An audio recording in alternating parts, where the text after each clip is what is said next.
All right, hello and welcome back, folks. It's been a few weeks. I did a little bit of traveling down in Mexico, but I'm so happy to be back with you here. For those of you that don't know me, my name is Jason Hamilton. I am the founder of this group and also the founder of Keep It Simple Financial Planning. We're a team of certified financial advisors that really help people plan their retirement with confidence, and that's where we end up specializing. We do help younger clients as well, but the majority of our clients are about 10 years or less away from retirement. And if you've never joined us for one of our workshops, I want to welcome you today. Today, we're going to talk about a topic that I think hopefully should be very helpful and enlightening to you. There's a lot of questions that come into this group that really deserve the time and attention of working with a professional.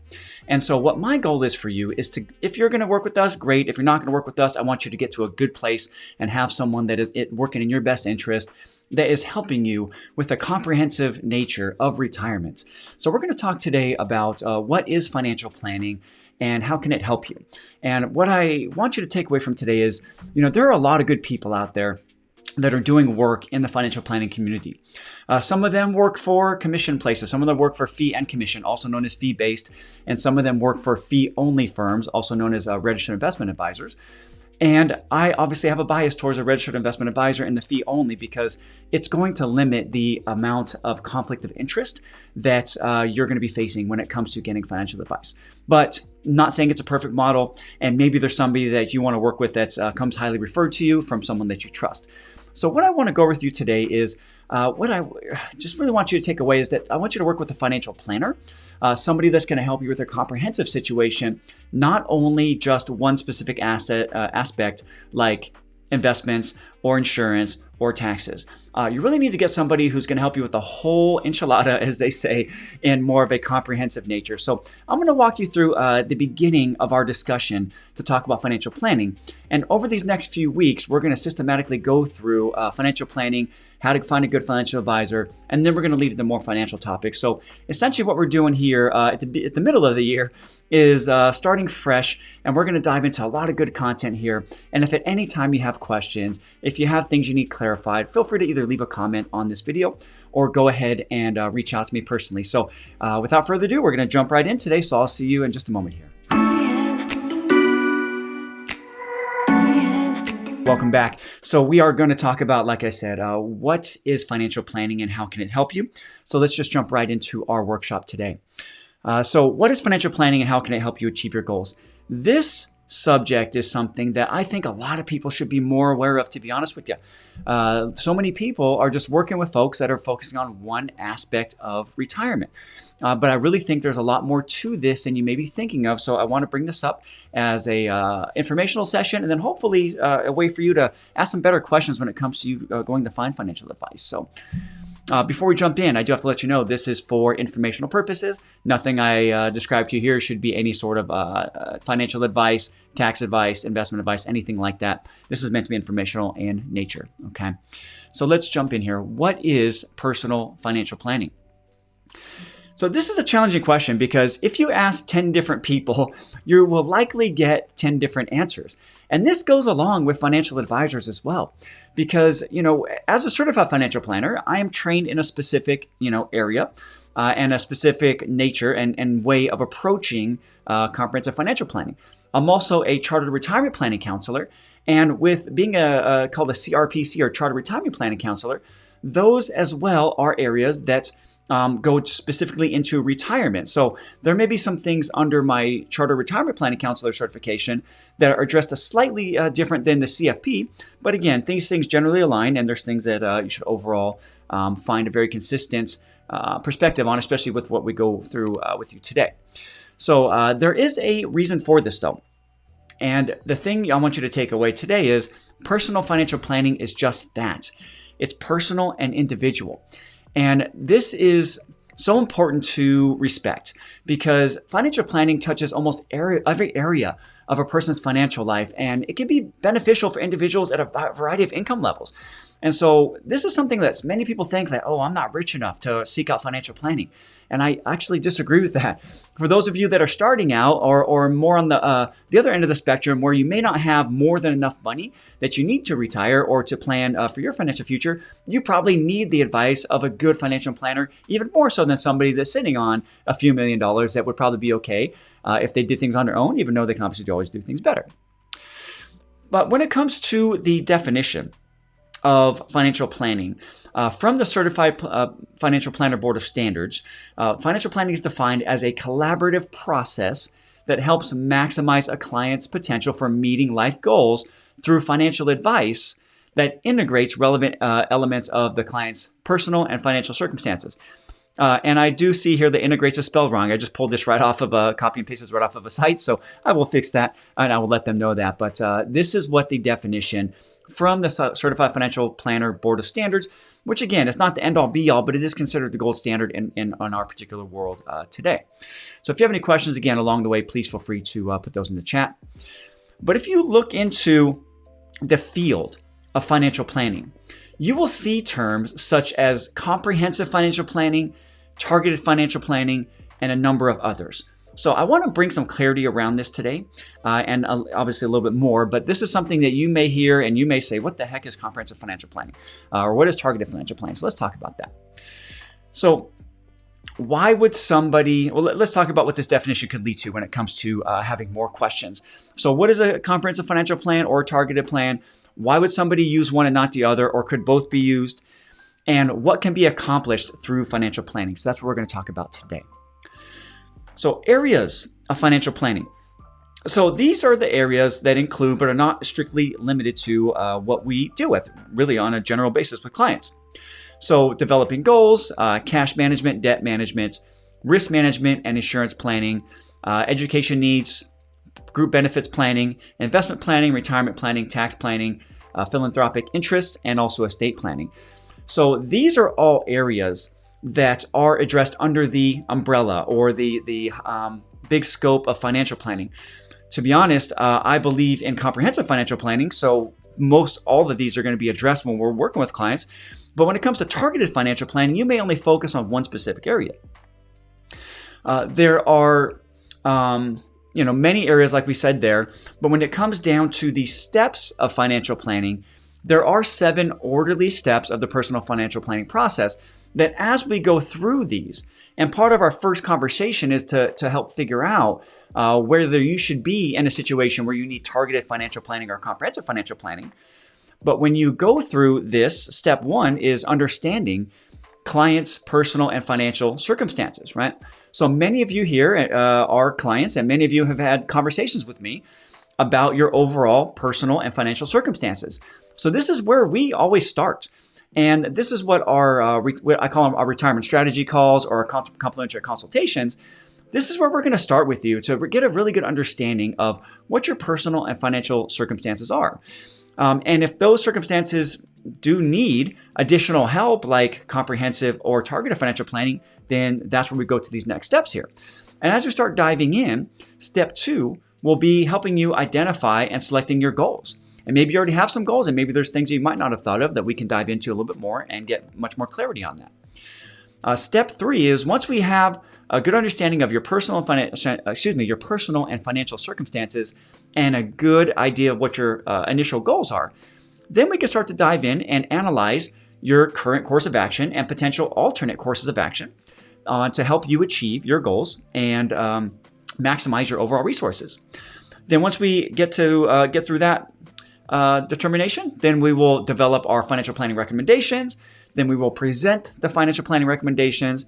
And then from there, this initial process is just a number of weeks, so anywhere from 6 to 12 weeks, just depending on the client. Sometimes a little bit longer, depending on everyone's circumstances. But from there, we move to the implementation of financial planning recommendations and monitoring that progress and updating.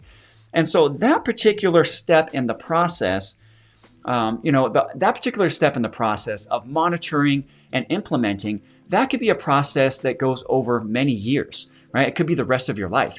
And if you're entering into retirement, let's say this year, well, there's a good chance you might have 25 or 30 more years that you need to be implementing your overall financial plan.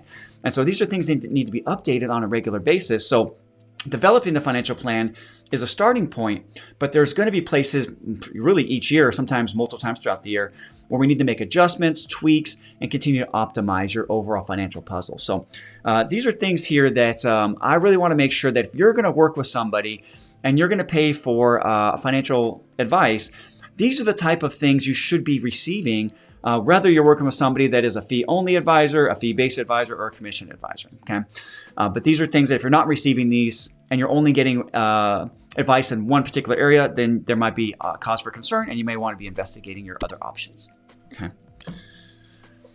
Okay, so let's talk a little bit here about process and goals or objectives here. So process is an important concept in financial planning.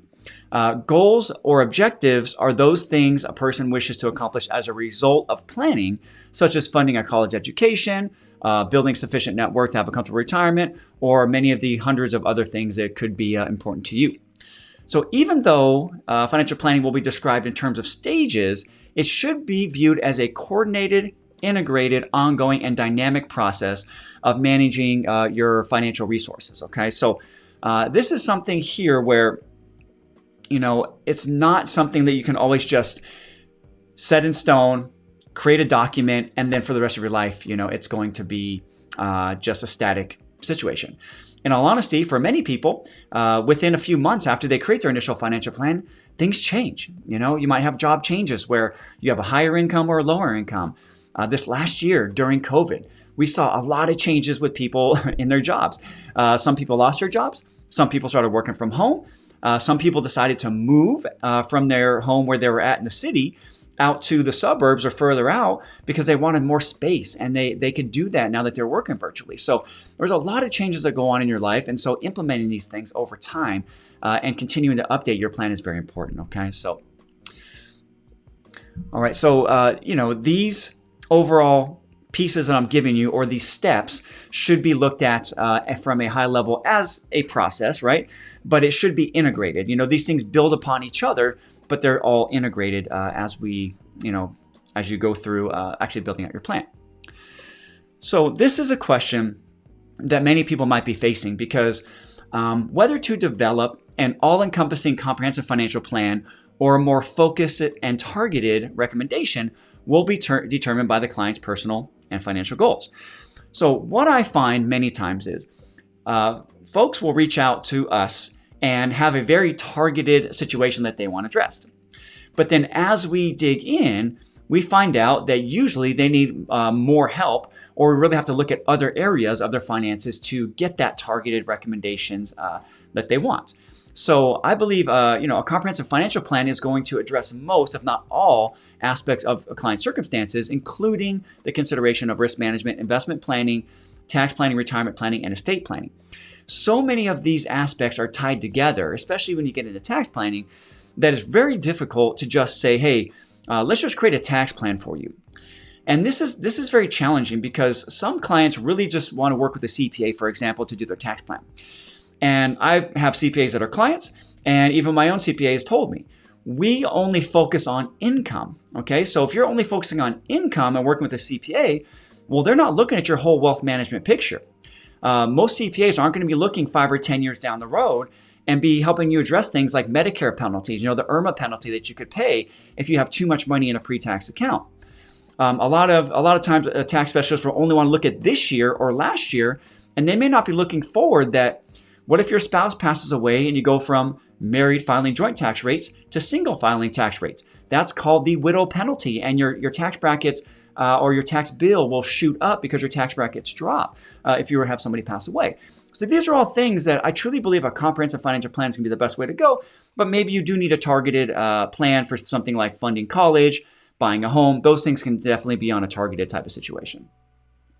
So as we mentioned here, in contrast, targeted planning typically addresses only one or two of a client's objectives, such as trying to buy your first home, maybe caring for an elderly parent, or reducing a tax burden in one particular year.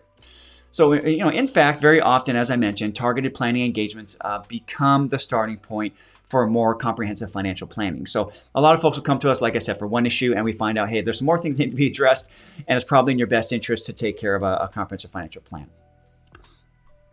So the major factor in determining what to do and how to do it is based on clients' needs and objectives, what you want to accomplish, such as setting up a retirement plan. So for most people here, setting up that retirement plan is going to require work around tax planning, investment planning, distributions, looking at things like, should we convert some money to Roth?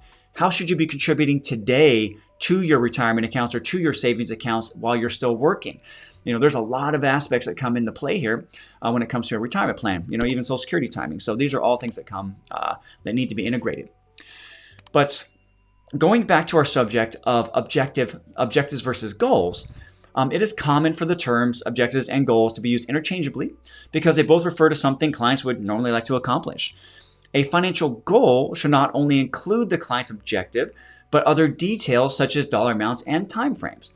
So for example, a goal could be stated as accumulate $400,000 in 20 years to fund the client's retirement, where the objective is the accumulation of funds, right? So the goal is the ending aspect, and the objective is the accumulation, along the way. So then you might ask questions, well, how do we accumulate? What are the best retirement accounts? Should we do pre-tax versus post-tax? Those are things that will come in as the next level of objectives.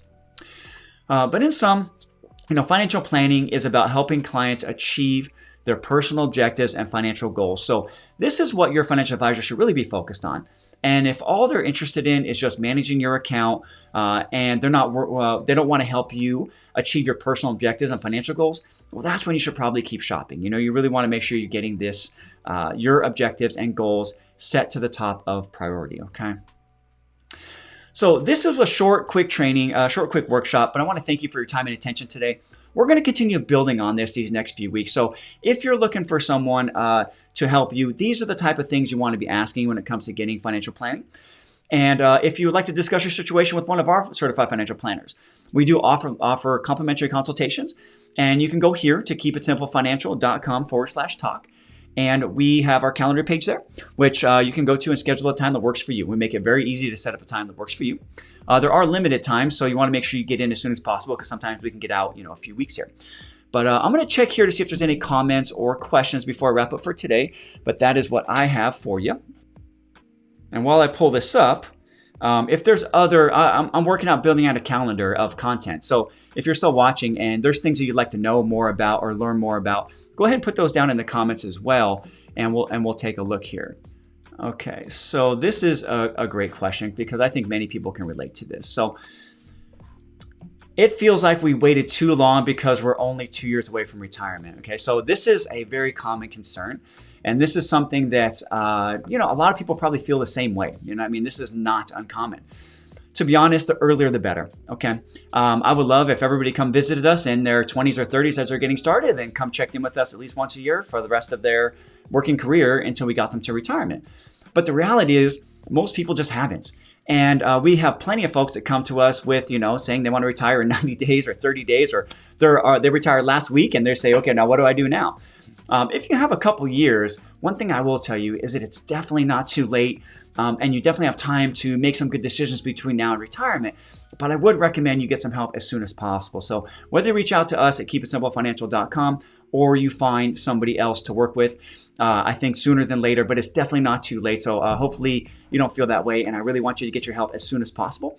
But this is a very common concern. So don't let that hold you back, but don't worry that you may have run out of time. There is time still to optimize your overall financial plan. So, but thank you for that comment. If you're watching this at a later time, please leave a comment down below, and we'll do our best to come back and answer you as soon as we can with the best available information that we can based on your comments. Once again, I appreciate you watching. Thank you again. If you need any help, our website will be posted down in the comments for you to schedule a time.